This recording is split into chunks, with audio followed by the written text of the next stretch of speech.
3 नाम देते हैं चीफ मिनिस्टर को। चीफ मिनिस्टर उन 3 नामों में से किसी एक को सिलेक्ट करता है। I am responsible to select vice chancellors of 30 public sector universities. लेकिन मैंने जो क्राइटेरिया सर्च कमेटी को दिया है, जो मेरे ऊपर इन्फोर्स किया गया है कि जी इसकी कम से कम पीएचडी हो, वो ही 30 से 40 लोग हैं जो घूम फिर के आते हैं, सेम पीपल। रिजल्ट ये था कि हमने ऐसे भी वाइस चांसलर, मैं कसूरवार हूं, चूज किए जो बाद में सेक्सुअल हरासमेंट पे निकाले मैंने, और निकाल नहीं सका।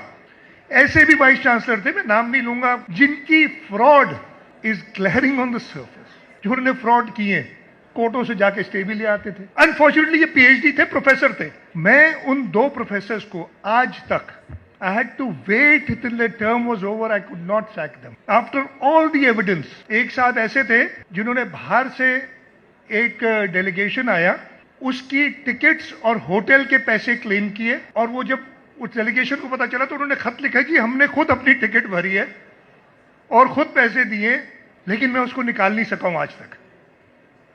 तो अब आप मुझे बताएं, वो कानून को मेरा फर्ज है एज ए लेजिस्लेटर चेंज करना चाहिए कि मेरे सूबे के बच्चों को बेहतर लोग मिले या ना मिले।